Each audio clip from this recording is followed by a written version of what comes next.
ಕನ್ನಡ ನಾಡು ಕಂಡ ಹಿರಿಯ ನಾಯಕ, ರಾಜಕೀಯ ಮುತ್ಸದಿ ಶಾಮನೂರು ಶಿವಶಂಕರಪ್ಪ ಅವರು 94ನೇ ವಯಸ್ಸಿನಲ್ಲಿ ನಿಧನರಾಗಿದ್ದಾರೆ. ಈ ಸುದ್ದಿ ಅವರ ಅಸಂಖ್ಯಾತ ಬೆಂಬಲಿಗರು ಹಾಗೂ ಅಭಿಮಾನಿಗಳಿಗೆ ಭಾರಿ ನೋವು ತರಿಸಿದೆ. ಶಾಮನೂರು ಶಿವಶಂಕರಪ್ಪ ಅವರು ಕರ್ನಾಟಕ ರಾಜಕೀಯದಲ್ಲಿ ಮಾತ್ರವಲ್ಲ, ದೇಶ ಮಟ್ಟದ ರಾಜಕೀಯದಲ್ಲಿ ಕೂಡ ದೊಡ್ಡ ಹೆಸರು ಮಾಡಿದ್ದರು. ಅಲ್ಲದೆ ಪ್ರಮುಖವಾಗಿ ಕರ್ನಾಟಕ ರಾಜ್ಯದ ಪ್ರಬಲ ಸಮುದಾಯದ ಎಂದು ಕರೆಸಿಕೊಳ್ಳುವ ವೀರಶೈವ ಲಿಂಗಾಯತ ಸಮುದಾಯದಲ್ಲಿ ಅವರು ತಮ್ಮದೇ ಆದ ದೊಡ್ಡ ಹೆಸರು ಹೊಂದಿದ್ದರು. ವೀರಶೈವ ಲಿಂಗಾಯತ ಸಮುದಾಯದ ದೊಡ್ಡ ಹೋರಾಟಗಳಲ್ಲಿ ಮುಂಚೂಣಿಯಲ್ಲಿ ನಿಂತು ಹೋರಾಡಿದ್ದರು.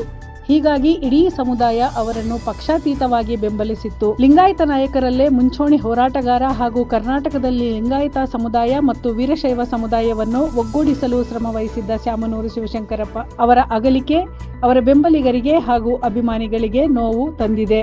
ಕಾಂಗ್ರೆಸ್ ಪಕ್ಷವೇ ಶಾಮನೂರು ಶಿವಶಂಕರಪ್ಪ ಅವರ ರಾಜಕೀಯ ಅಖಾಡವಾಗಿದ್ದರು. ಪ್ರತಿಯೊಂದು ಪಕ್ಷದಲ್ಲೂ ಸ್ನೇಹಿತರನ್ನು ಹೊಂದಿದ್ದರು. ಅಲ್ಲದೆ 2023 ವಿಧಾನಸಭಾ ಚುನಾವಣೆ ಕಾಂಗ್ರೆಸ್ ಗೆಲ್ಲಲು ಶಾಮನೂರು ಶಿವಶಂಕರಪ್ಪ ಅವರ ಶ್ರಮ ಕೂಡ ದೊಡ್ಡದಾಗಿತ್ತು.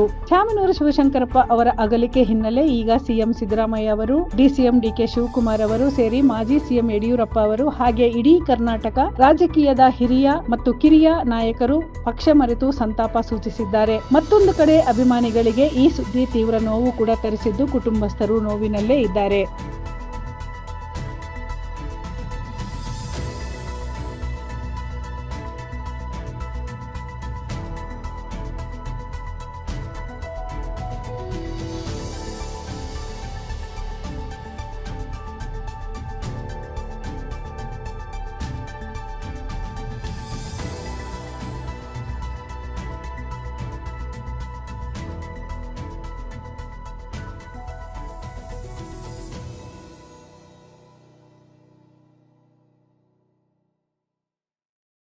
ಮೆಂಡು ನ್ಯೂಸ್ ನೆಟ್ವರ್ಕ್, ಸತ್ಯದ ಕನ್ನಡಿ.